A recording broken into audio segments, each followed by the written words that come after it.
Just gonna wait a couple more minutes before we start.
All right, it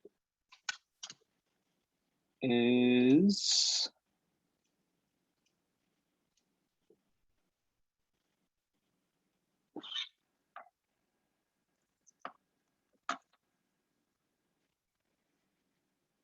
now 7:02. So I think we can get started now. Welcome everyone to the Hub Cycling Local Committee Spring Peer-to-Peer. Our topic tonight is the possibility of cycle highways in Metro Vancouver, with a presentation by our Infrastructure Planning and Policy Manager, Evan Hammer.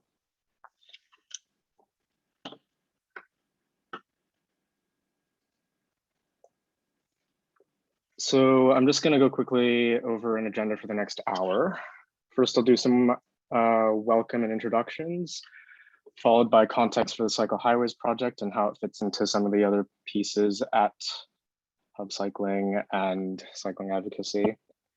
Then Evan will deliver his Cycle Highways presentation and talk about the project. I'll then talk briefly about what it means for local committee advocacy, and then we'll have a question and answer session.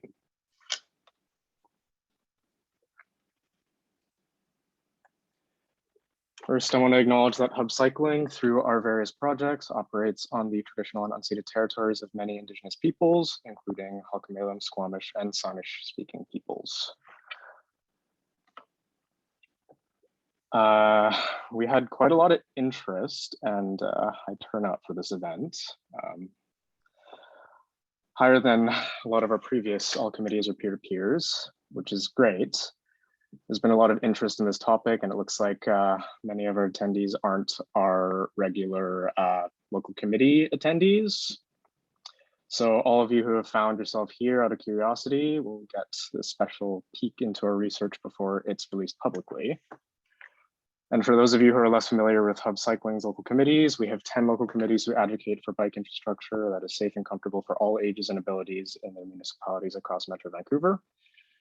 They meet once a month and work with city staff and elected officials and other stakeholders to advocate for more and better bike infrastructure to be built across the region. We're always looking for new voices, so if getting more people cycling more often interests you, come out to the next meeting in your area.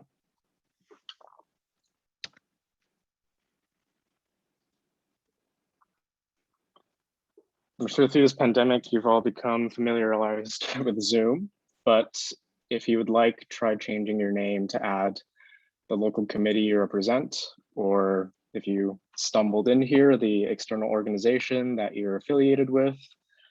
It'd be really good to see the makeup of the attendees, where you all come from. And you can do that by pressing on the More button and clicking Rename in the participant list. Click on the participant button. And moment. I'm going to go over some tech stuff right now. Because this is such a large group and such a short session, you're not going to be able to unmute yourself. But we do recommend participation and welcome questions. So please type them into the chat window if they come up. We're going to organize the questions and try to group them together and answer as many as we can in the question and answer portion. And the ones that we don't get around to, we'll put together a list of them and send it out to the people that attended. As a little fun thing, let us know in the chat if you've ever ridden on a cycle highway, and if so, where? And another tech thing, you might have gotten this notification when you came in, but we are recording this meeting so we can be able to share it. But you can always have your camera off if that makes you uncomfortable. I don't think you're going to be in the recording anyway, but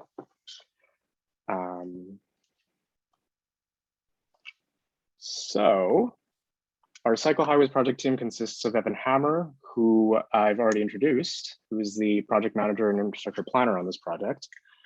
We also have Giovanna, who I believe is on the call here. And she is a researcher and project assistant. So she did a lot of the research of the case studies. And she will be able to perhaps answer some questions if they come up in the question and answer section. Finally, we have Cody, who did the statistical analysis and the GIS work on the project.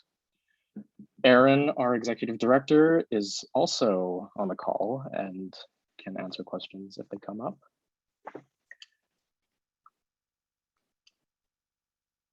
I'm going to go over a bit of project context, so we're all on the same page before we dive into some of the information. First, I'll talk a bit about our Ungap the Map initiative.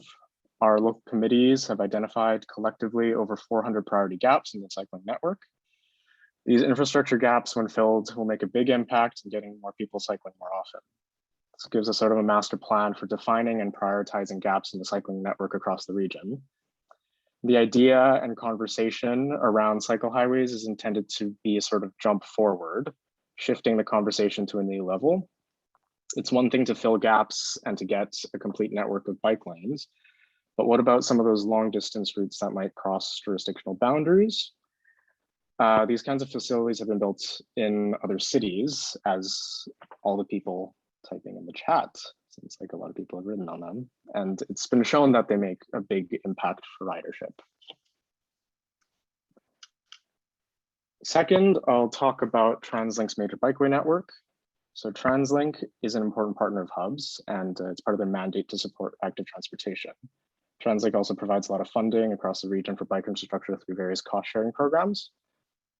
TransLink has proposed an 850-kilometer major bikeway network for transport to 2050, which will incorporate existing infrastructure, including bike parkades, bike lanes, and greenways into a safe and comfortable network spanning the entire region. The major bikeway network has a lot in common with the idea of cycle highways, which Evan will now delve deeper into.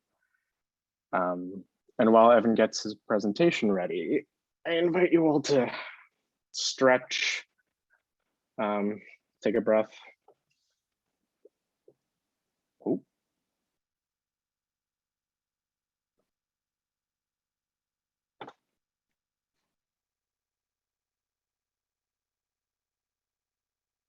What's going on here?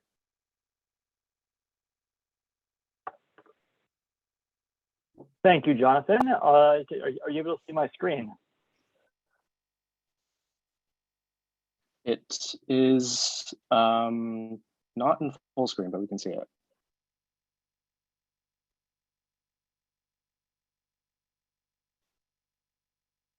Give me one moment. Let me try that again.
Is everything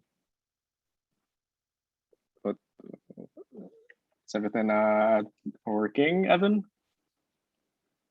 Sorry, just trying to get it to do the full screen, but I don't think it's going to quite work. But you're able to see that in the well enough, right? Even though it's not 100% full screen. Yep.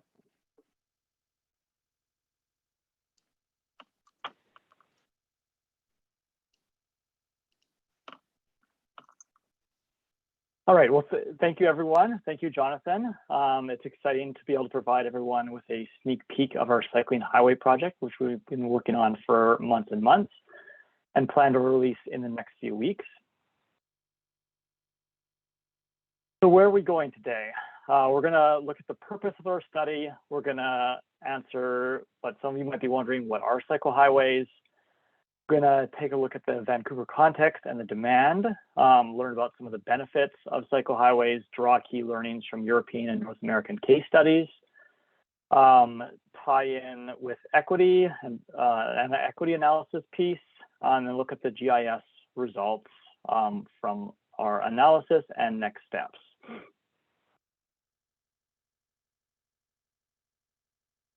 So when we were deciding on doing this project, we were looking to sort of illustrate the demand and benefits of cycle highways in a Metro Vancouver context, while also drawing from key learnings from other jurisdictions that have already successfully built cycle highway networks or similar greenway projects, and then illustrate some potential routes that could be cycle highways to start a conversation in the region about possibilities and next steps. So what are cycle highways, you ask? They are the highest quality bike routes. They cover longer distances. They're at least 5 kilometers in length. So regionally significant. They connect destinations across a region. They prioritize people cycling in intersections. So that sometimes that's just an intersection treatment. Sometimes that's separation from the roadway with an underpass or overpass. They're direct, paved, protected, lit. They have ample width. It's clear where you are and where you're going. They have clear and consistent wayfinding and branding. They have regular maintenance in all weather conditions. So you know if you're riding on one, it's always going to be properly maintained, whether it's a nice summer day or it's snowing in the middle of winter. So in Metro Vancouver, you're all very aware of Metro Vancouver. We have or most of you are, I'm sure. We have a growing population with increased density and a need for more sustainable transportation options. Even though we've made great strides in active transportation, the region is still very dependent on vehicles, and lost time due to congestion is estimated to be 1.7 billion hours annually. And our regional goals, such as TransLink Transportation 2050, Metro Vancouver's Climate 2050, and provincial goals like Clean BC aim to reduce greenhouse gas emissions and increase active transportation use. The current cycling infrastructure has grown quite considerably. It's nearly tripled in size since 2009. And we've seen cycling rates continue to grow with a 35% increase in commuter ridership rates since 2006. Despite this, there's still notable gaps in cycling infrastructure where only half of the network is rated as comfortable for most people. But there's significant demand for better infrastructure, and a lot of people are interested in cycling more. Over 41% of people living in Metro Vancouver said they'd like to cycle more, with their greatest concern being they don't like cycling in unsafe and uncomfortable conditions like cycling in motor vehicle traffic. For them, the most preferred bike facilities are off street, they're paved, they're separated from other modes, such as motor vehicles and people walking. They're traffic calmed if they're on a shared roadway, and they're clearly marked as a bike route so people know where they're going and how to find their way around. We looked at our recent Bike to Work Week or Go by Bike Week, we did a survey of all the participants, or a number of the participants, and we got over 500 participants who took part. And of those, we found that over 90% were in favor either of both in favor of building cycle highways and also would ride one if they existed in the region. So you can see there's significant demand for both better cycling infrastructure and cycling highways in particular. As I'm sure you all know, there are numerous benefits to cycling. Cycling is associated with improved physical, mental, and social well-being. It helps reduce congestion and improve air quality. Economically, cycling is a very affordable means of transportation. People biking spend money. Also, economically, people biking spend money shopping and doing errands and at businesses. For example, a number of businesses close to a bikeway that was recently opened, a new open bikeway in New York City, saw a 49% increase in retail sales. Building bike infrastructure is relatively cheap compared to other transportation modes. Bike infrastructure or cycle highways have great returns on investment. A cost-benefit analysis from Europe saw a return on investment of up to 23%. In the Netherlands, a proposed cycle highway was estimated to save commuters 3.8 million hours per year from congestion, which nearly tripled up to 9.4 million hours per year with e-bikes. And then you have benefits like cycle tourism. Cycle tourism in Europe is estimated at a 44 billion euro annual industry. In Quebec, people cycling on just one route as cycle tourists spent nearly 100 million. Ontario cycle tourists are estimated to spend 428 million per year. And in BC, we already see 38 million spent just on the sea to sky corridor with mountain bike tourism. Cycle highways also really interconnect with e-bikes and micromobility, and they complement each other. So people are more likely to adopt e-bikes and other micromobility modes if there is good infrastructure to use it, so including cycle highways.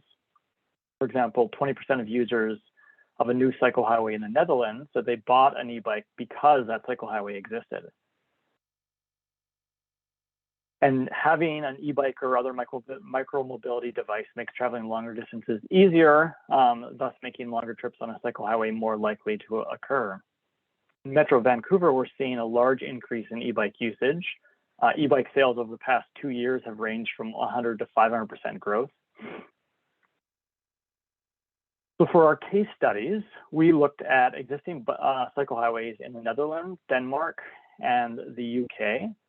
And we also looked at related greenway developments in the US, which is in Minneapolis. And here in Canada, we looked at the Lochside and Galloping Goose on the island. And we were looking at how the network was developed, the initial funding, the key stakeholders, how they selected the routes. Some quick takeaways. The first 2 cycle highway routes in London saw cycling increases of 46% on one and 83% on the other route. On one route in the Netherlands, people ride 16 kilometers in under 45 minutes, and they don't stop once. We also found that it's an advantage to convert an existing corridor route to a cycle highway, sort of upgrade it to a cycle highway rather than trying to build an entirely new route. Some high-level takeaways that we took from the case studies. You need to develop a project vision and network plan. So creating that shared vision and mapping out the network is key to a successful project for cycle highways. And then cooperation and collaboration. So having a central group to engage stakeholders and engaging passionate and invested individuals really makes the project more feasible, more likely to happen. And then gaining the political and economic support, so getting multiple levels of government and key stakeholders on board. And then in advance, planning out your infrastructure development. So being clear on what the network should be, what currently exists, how exactly you're going to upgrade to a cycle highway, so what the exact criteria are, identifying all of that in advance. We also included an equity piece. So equity is a growing concern across Metro Vancouver and the world, and many who live in suburban communities for affordability reasons, for example, are often reliant on a car and have fewer other transportation options available to them. In Metro Vancouver, 1 in 3 households spends more than 70% of their income on just housing and transportation. So as I mentioned before, cycling is a very economical means of transportation, but it doesn't help if you don't have the appropriate cycling infrastructure to get you around safely and comfortably. And having poor quality or missing bike infrastructure disproportionately impacts equity-seeking groups, such as those who are lower income or have immigrated recently from another location. So for these reasons, we want to look at how cycle highways could improve transportation equity across Metro Vancouver. So we did a separate equity analysis, but we drew in a few pieces of it for the cycle highway project. So we looked at 2 equity pieces. So the first was social equity. So this is how people are doing in terms of income, education, where more vulnerable groups are, or equity-seeking groups are concentrated, like seniors and minority populations. And then we identified the areas that the higher proportion of all of those equity elements. So we added them all together to see where they were most concentrated. So that would be, for example, an area that has both lower income and has a higher proportion of seniors would show up. And then we did a spatial equity piece, which looked at the areas with poor access to either high quality cycling facilities or transit or driving. And so what this map is showing is the areas that are either are doing poorly on one of those spatial ones, access to quality transit, to quality cycling infrastructure, to transit or to driving, and are also one of the ones that have a disproportionately high concentration of equity-seeking groups. And for the GIS analysis piece, we initially chose several routes and corridors to get started. And what we were looking at when we were choosing the routes was we wanted them to include more than just Vancouver. We wanted to have anchors on both ends, so like major destinations that would entice people to use it, but also have destinations and places to go and to shop and to work in the middle of the route, so not just having anchors on the end and nothing in the middle. And also, we wanted routes to be a mix of route types, so multi-use paths or shared roads or segregated bike paths. We looked at how they interacted with the major bikeway network, as it's already the existing plan for major bike routes across the region. And we wanted to include at least 2 municipalities, so not just contained within a single municipality. So for the initial start, we chose the BC Parkway, and then we extended it. You can see the BC Parkway is this purple line. And then there's a little extension along 10th to the Arborist Greenway. And we did that just so it had a clear anchor. So it runs to the Arbutus corridor, sorry, the Broadway corridor, and ends at a major bikeway facility on the Arbutus Greenway. We also did Adnak and Dunsmuir and the Francis Union Bikeway from downtown Vancouver all the way out into Burnaby. And the east in that in Burnaby, we extended that out to SFU for an anchor destination. Doesn't really end anywhere currently. That's an anchor. And then in the west, we also extended it through downtown into West Vancouver. So you can see that's the light blue line. We also looked at the Centre Valley Greenway and then Vancouver to Steveston, which ran largely along the Arbutus Greenway in Vancouver, and then the Railway Greenway in Richmond. And then we also added in 6 corridors. So these weren't as well-developed bike routes, but we were trying to look at places that were more suburban. So we had downtown Vancouver to the Tsawwassen Ferry Terminal. We had Coquitlam Center to Maple Ridge Center. We did a route from the Tri-Cities that went across the Ironworkers Bridge, across the North Shore, Surrey to Langley, Surrey to Maple Ridge, and then White Rock to Richmond. So we scored these routes across 6 different criteria. These criteria were based on key elements of cycle highways that we drew from the research, and also on the data that we had available and that we could analyze using GIS software. We had destinations. These are higher population density areas. They're schools, universities, major transportation hubs. We looked at minimal slope, so ideally it was less than 4, although it was sort of 4 to 6 was the ideal in terms of what we were scoring. We wanted them to be direct, so less detours and less kind of going out of the way, and then and at least 5 kilometers in length. So like I mentioned before, a minimum length. And then if routes were actually on the roadway, we also looked at what the road type was and the speed. And for intersections, we just looked at the number of intersections that a route would cross.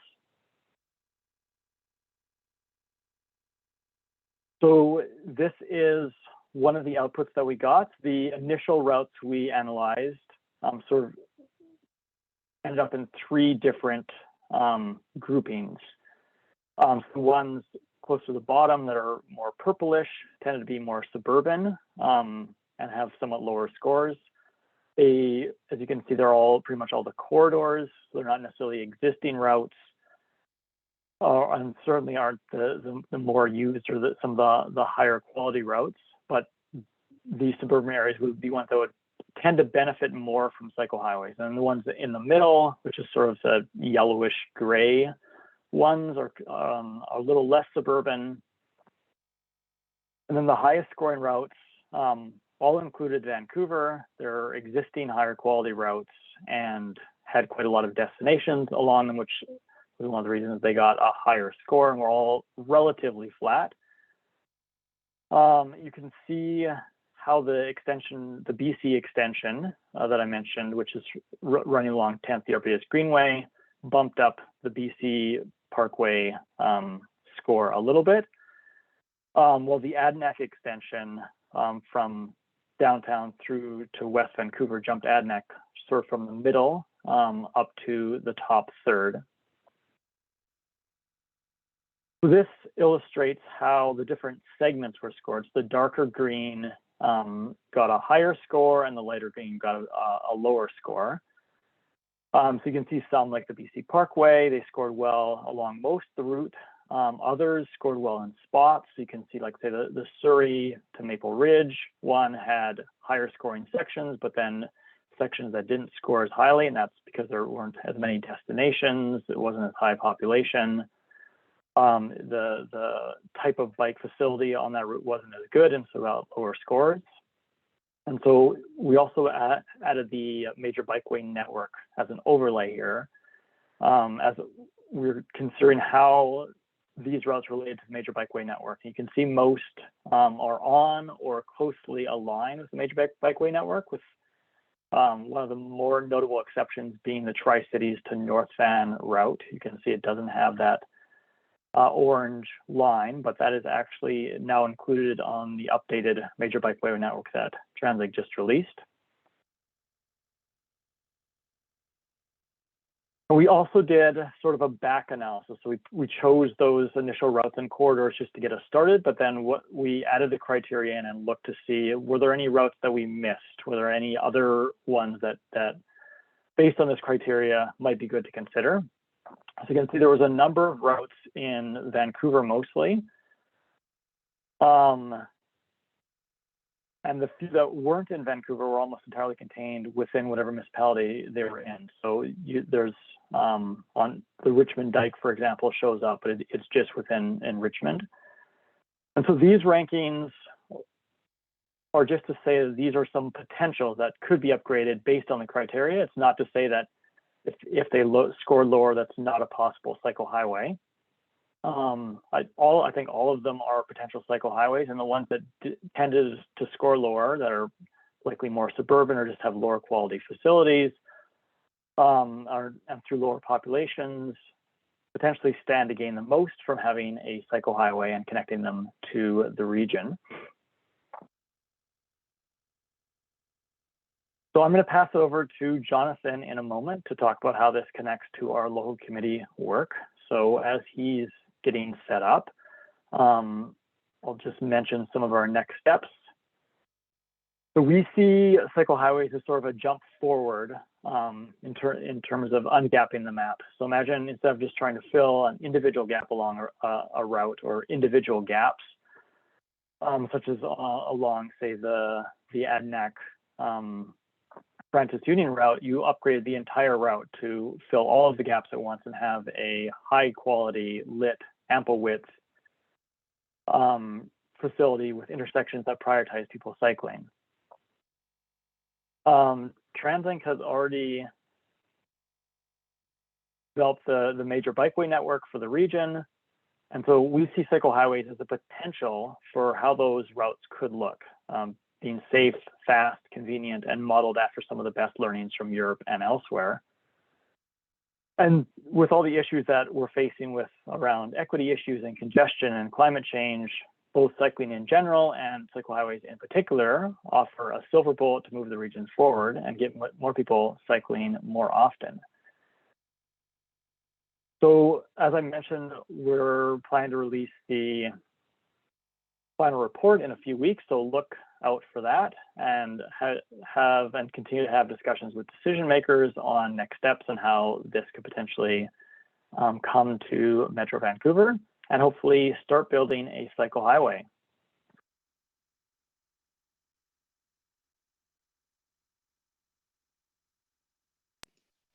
Back over to me, I guess. Thanks for delivering that presentation, Evan.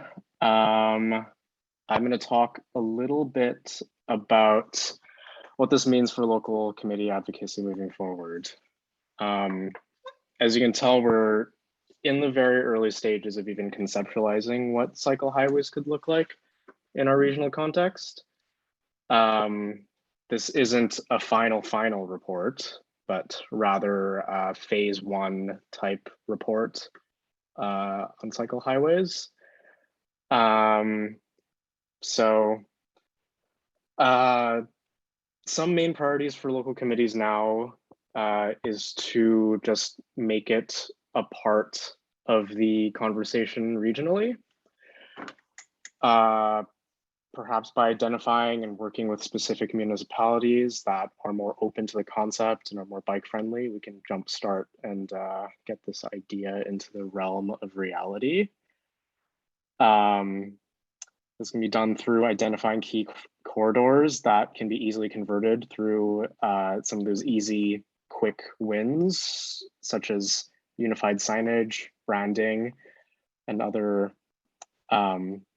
less resource heavy ones, so that this can be taken off the ground and like once it's implemented in one place, it can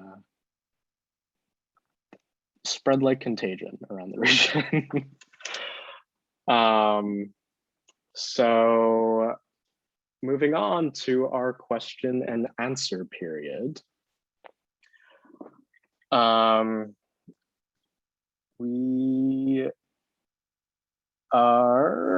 Let's start from the top. So Kay Teshke asked, why wasn't equity one of the criteria? Evan, do you have? Yeah, so that was, I just sort of glossed over. It was one of the criteria. And if I can share my screen again, I can show you what that looked like. So is this showing up on next steps again?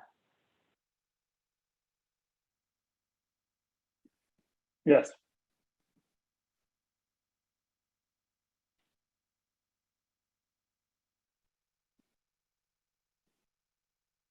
So we did a rating, so different weights based on the different criteria I was talking about. So equity, actually, we put under major destinations.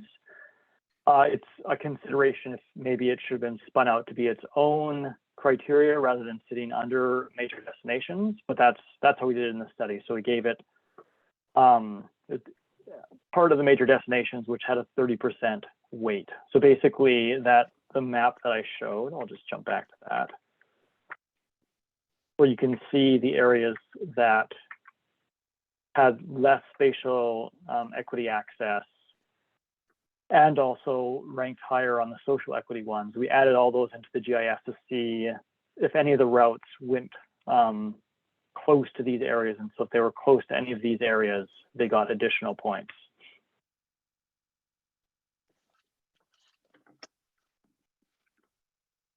All right. I'll move into the second question, which will be directed at Aaron.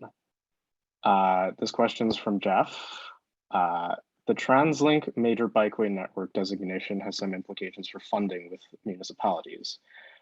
Does this initiative imply more of a BC government target given its intersections with health, tourism, etc., which are beyond TransLink?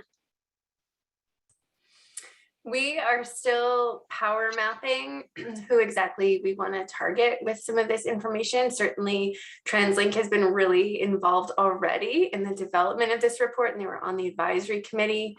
The crossover with the major bike network is, of course, very helpful for them as well as us if we're trying to accomplish basically the same thing, because there's, I would say, majority of MBN would be considered cycle highway. So I think they're an important stakeholder and focus group, but also the provincial government, because they also have cost sharing that crosses municipal boundaries and regional boundaries as well. We ultimately would love to see cycle highways across the province, but our starting focus is here in Metro Vancouver. But they will all be receiving the report, and we will be kind of drilling into who exactly are going to be our focus people as we share this information and try and move it forward. All right. This question's going to be directed at Evan again. It's from Kate Teschke again. Wondering about low slope as a criterion. Don't high slope areas need special attention to keep them away from traffic and attention to find routing that minimizes slopes?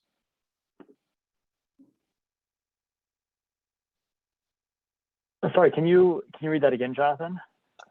It was just a question on why low slope was chosen as a criterion, because high slope areas might need special attention to keep them away from traffic and routing considerations.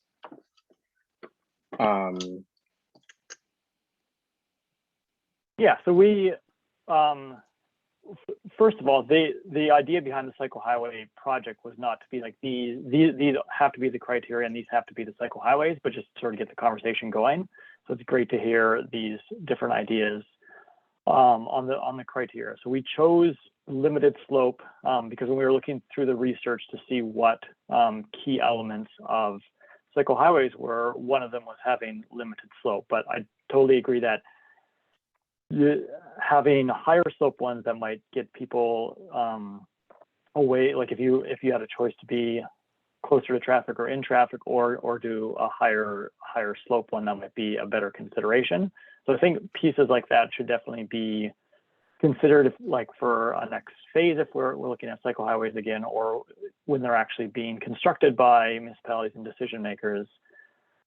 Sort of like what I was saying with like the suburban areas that got lower scoring. It's not to say that those shouldn't be cycle highways, but just to give an example of like what some of the better scoring ones were based on the criteria. So I don't think higher slope ones should necessarily be precluded from being a cycle highway. But the reason we chose it was just people are more likely to ride when it's less steep.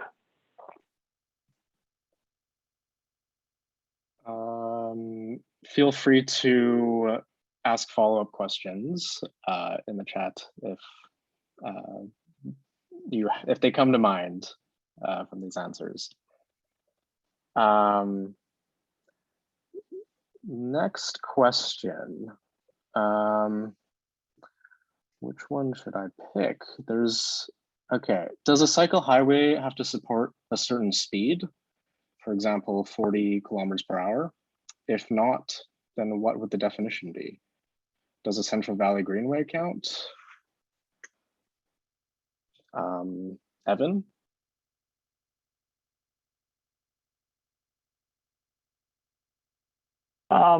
If I'm understanding the question right, you're asking like, does cycle highways need to be built to a certain design speed for people cycling? Or, well, I'll sort of try to answer both. So in terms of design speed, I think they're usually built for around a 15 kilometer per hour design speed, which is sort of like a somewhat leisurely pace that you can do for a longer distance on like a regular bike, higher speeds for e-bikes. We didn't look into all the specific engineering pieces, although I'm not sure if Giovanna had joined us on the call. She'd be able to provide a bit more detail on that. In terms of like if it's shared in the roadway, ideally it would be a lower speed road, so like a 30 to 40 kilometer an hour road that's traffic calmed and has lower traffic volumes, so it's comfortable for most people. Like if you think, say, 10th Ave in Vancouver, it's 30 kilometers per hour, traffic calm, traffic diverted. So that would be more of what you're looking for. You wouldn't, if you're putting on like a 50 or 60 kilometer per hour road, you'd want it to be like a protected facility that people who are on it feel safe and away from traffic and not uncomfortable. Let me know if I answered that correctly. Just put a clarification in the chat.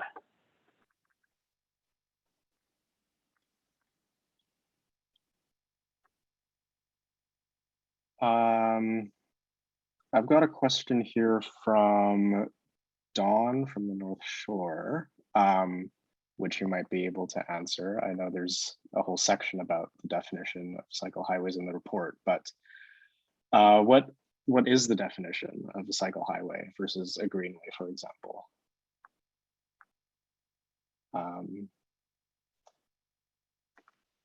I'll direct that back to you, Evan. That is a great question. Thanks, Don. When we were looking at, like for this study, we looked at both greenways and what's defined more as cycle highways. Because the North American examples in Minneapolis and on the island are more greenways and less cycle highways.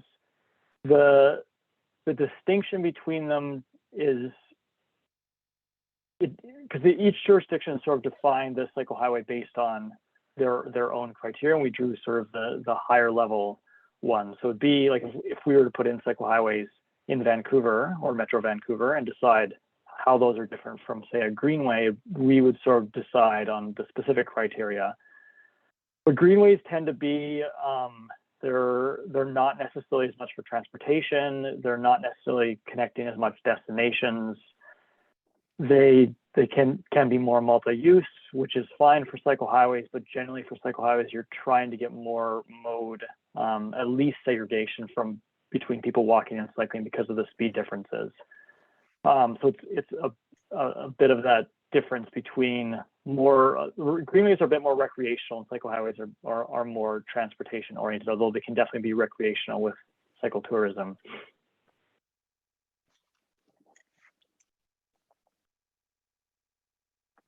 I'll direct the next question to Aaron. How do you see cycle highways evolving to meet the increase in e-bikes and their different needs and speeds, differential needs and speeds versus conventional commuter bikes? Yeah, cycle highways are really perfectly designed for e-bikes and the increase in electric assist mobility. They are intended to be wide enough that folks can pass if they're going different speeds.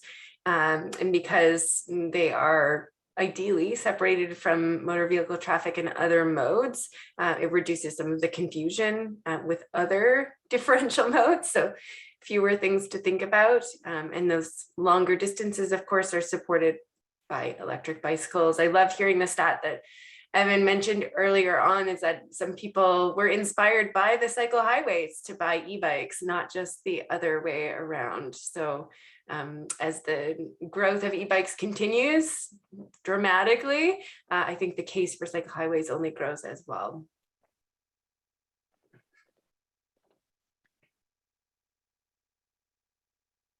I've got a question from Anthony Floyd. It seems like retrofitting a bike highway to the SFPR, which is the South Fraser Perimeter Road, I believe, would be a relatively low cost effort, but it doesn't appear in this analysis. And there's been a few other questions about why different routes weren't chosen or looked at. If you could touch on that, Evan. Yeah, for sure. So any routes that weren't looked at is not an indication that those weren't necessarily good routes. They just didn't show up based on, because we cherry picked some to start, and then we did the back analysis to see what we missed. But that's just based on that 6 criteria.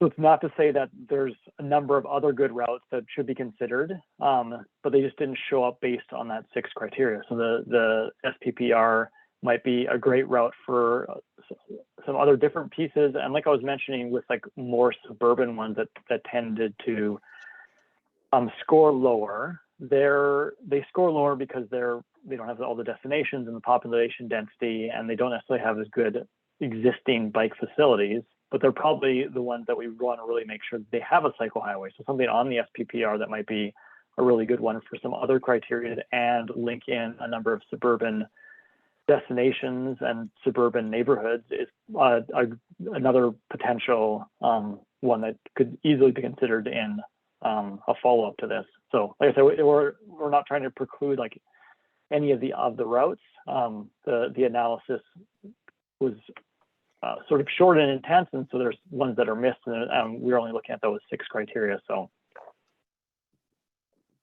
hopefully there's a number of other potential routes that we could be looked at as well. This was just looking at trying to get the conversation going and looking at the routes that we did examine and how they would score based on those select 6 criteria. All right. Got a question again. I guess I'll try to group this note. So Kay Afanasif talked or made a comment about the Massey Tunnel being a major barrier on the southern line linking South Surrey with Richmond. And then there's just a comment that came in about bridges or tunnels that, wait, no, I guess that's not related, but I just saw bridge. But Aaron, could you speak on the Massey Tunnel and how that might fit into all of this? Does that? Sure. I will not probably give the whole picture. There's other folks on the Hub Cycling team that are working more closely on Massey specifically and the potential for that new crossing. But I will say that's definitely on our radar. It is, of course, serving multiple municipalities, important destinations in the region. And of course, there's limited ways to get across that river. So that's certainly high up there. And I think it does a little bit, Jonathan, tied together with other comments, like the idea to have bridges over or tunnels under major arteries in a way is related in that, we want to reduce intersections as much as possible or treat them. So there are ways with paint or signalization or timing to do that. Other jurisdictions have done that to really reduce the conflict potential at intersections or fully grade separate. They're both options depending on who's involved, how much money they have, and political will and all of that. Did you want to add anything, Jeff, to that? Any work much? Well, I got a prompt on my screen, so sure. The Regional Advisory Committee has now got about 6 years of work into working with Ministry of Transportation on the Massey Crossing, originally the Massey Tunnel Replacement Project, now the George Massey Crossing Project. Our vision for that wasn't just getting across the river. It was connecting it at either end to major destinations. So that original project had a 24-kilometer scope, and we considered coming from the Canada Line Bridge all the way through Richmond, across the river, and then being able to connect to both the Tsawwassen Ferry Terminal and the US border. And that project, of course, got canceled and has been restarted as the new tunnel project. And all of that past work has been brought into a discussion with that project team. So it's no good just having a path included in the tunnel, which it currently is in the current design. It needs to actually connect and be useful. And we actually used the corridor project. We called it the Highway 99 corridor. And we didn't say that the path would have to be on Highway 99 there. We said it generally had to follow the line of what Highway 99 did for people and vehicles to be able to connect through right from Vancouver to either Swanson Ferry Terminal or to the US border. And I think that, the jury's out. We haven't, that hasn't all been solved yet, but it's certainly part of the vision for that project. Thanks for jumping in, Jeff. The next question I will direct at Evan. How much right-of-way is readily available to convert along SkyTrain lines? I love looking down at the bike paths when riding out to Metrotown. And are there several long corridors along power lines, for example, that could be converted? I can't talk to the specifics, but generally, do we like tying in with something that's existing, like they did with the Centre Valley Greenway and the BC Parkway, tying in with putting in new SkyTrains is a great way to do it, or jumping in on an old a rail line or a utility right of way. The project that we looked at in Minneapolis was along, I believe, an old rail line. Same with the ones on the island. Those are both old rail lines, and so it provides a great opportunity if you're already doing something over a long distance, like with a SkyTrain, or if you have this long linear chunk that could be upgraded to a cycling or walking or multi-use path facility or a cycle highway.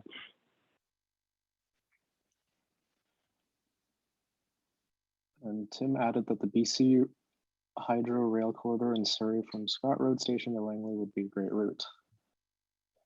On that note, got a question from Robert Wong. Would designating a route as cycle highway result in paving of the route and entail intersection improvements like tunnels and overpasses to avoid stopping at intersections and speeding up bike travel?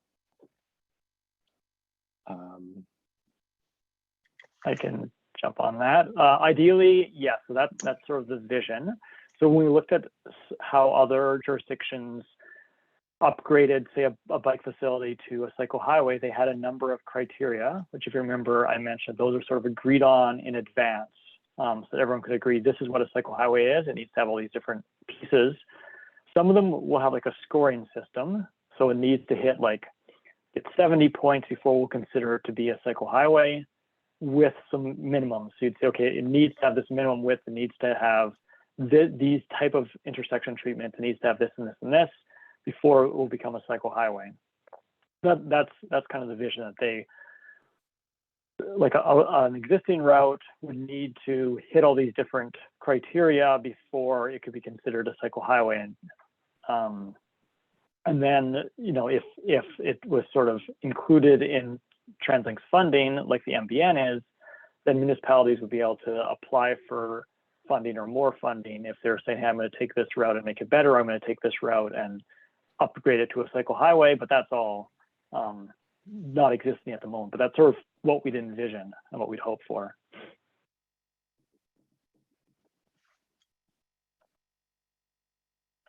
I believe we have covered the questions that have come in. Please hop into the chat if we missed any of them so we can answer them. But if not, we are coming towards 8 o'clock and there's been a lot of information that's been shared. I'll wait maybe 20 seconds to see if any questions roll in, but when is the report coming out, Evan? So people can put it on their calendars. We are hoping to have it out in the next few weeks. My ideal goal is end of March, but I don't have an exact date, but that's what we're aiming for. So we'll just say the next couple of weeks. All right. It's I've taken a look at it, and it's very thorough. I've got a question from Eric Schwartz here. What would be a spec for cycle highways through urban sections, such as east-west from the Central Valley Greenway to UBC?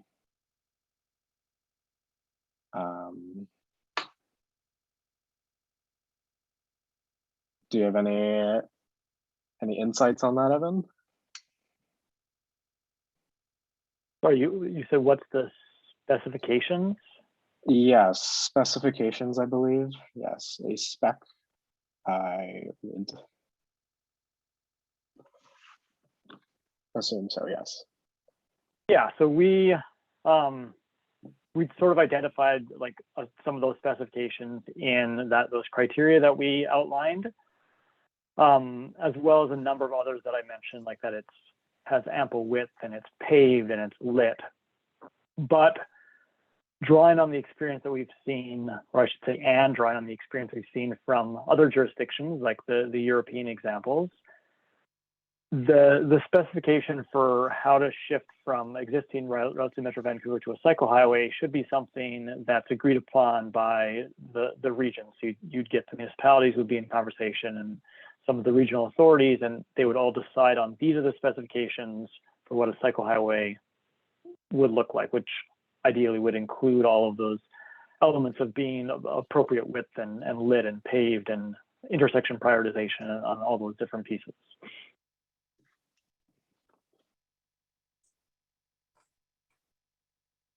I'm not sure if I missed it, but Kay Teschke asked, did we take into account the Metro Vancouver Regional Greenways report? And we did, and Evan may be able to comment more on that.